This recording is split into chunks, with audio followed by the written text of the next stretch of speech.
From Spare Time in Kennewick, we're here for the title matches of today's JBT event. Tyler Hogstrom has found himself down big time here, shooting spare up in the 6th frame.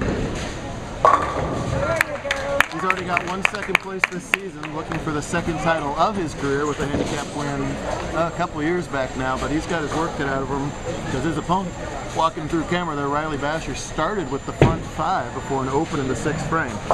To make matters worse, Tyler is giving Riley 36 pins.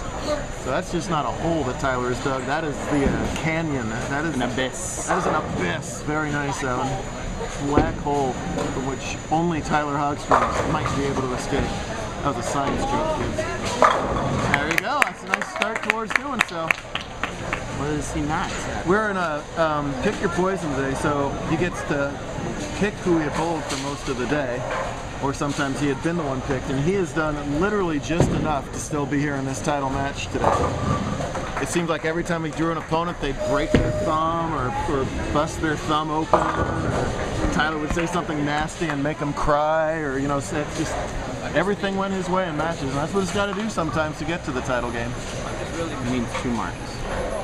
So Tyler already has the 2nd place this season. Riley, meanwhile, has 3 or 4 second places in his career without a title. And after that great start in the front 5, the door is swinging open just a pinch. The abyss is getting less shallower. I don't know if abyss can really get less shallower, unless it's a new abyss. Well, yeah. He's jumped from an abyss to another abyss. It can be subsiding ocean crust as opposed to... Oh boy, I don't remember my geology. Right now, Basher needs to remember the 1-3 pocket. Up high again. Was that a segue, or was that a Sunday afternoon JBT segue, or good. what? Pretty good. High hit again. Mama getting nervous here to my left now. To the right, we have the scratch division semis. It's Jackley versus Smith and Mullen versus Burns. Couple different names in there.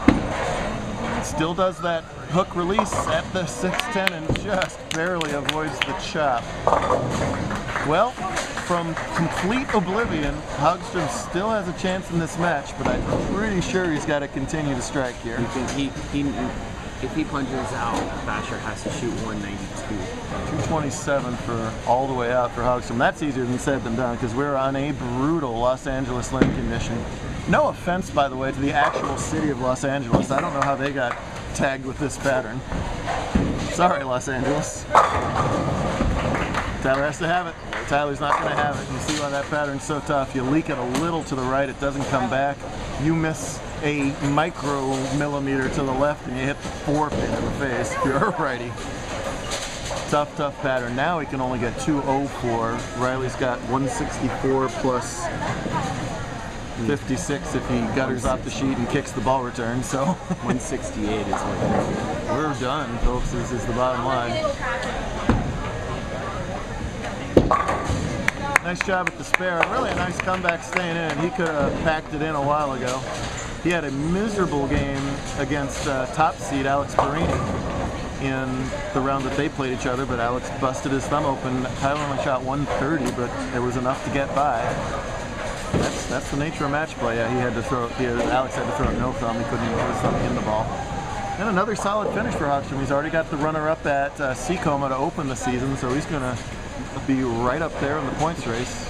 Isn't that how you say it? Seacoma. Seacoma. It's Seacoma. It's not Seacoma. Seattle-Tacoma. I'm Seacoma. I'm using my 8th sense. This is the goofiest video. I think Seacoma was like a tribe or something. Yeah. Well, so why wouldn't you call it after? Seacoma. The tribes were like, hey, we're nations, the Seacoma. Oh goodness.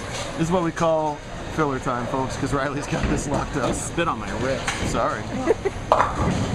Nice spare from Hogstrom.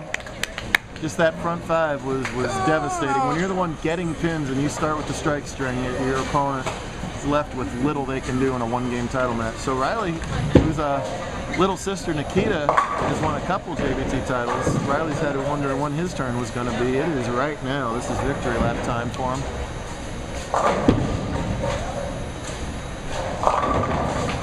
Back. Speaking of little sis, she's back here cheering on every single shot, letting him finally have one, huh? Yeah. You don't really have a choice in the matter, so. Yeah. There you go. Hey, but he made it fall surprise. recorded. There you go. You're still in the lead, 2-1 or something. Oh. That's right. Yeah, and Riley, I do want to point out that Riley had the option to pick Nikita in an earlier pick your poison round. Ooh. He elected not to. Probably good for the overall health of the family. He's got a chance to shoot 200 here scratch on his 137 average, and believe me, any game over average was a good game today. And he is going to shoot 200. That's a heck of a title match performance for Basher. Great job. Finally, someone did not explode their thumb. Heck of an effort, though. Wear an Ebonite shirt next time. You might win.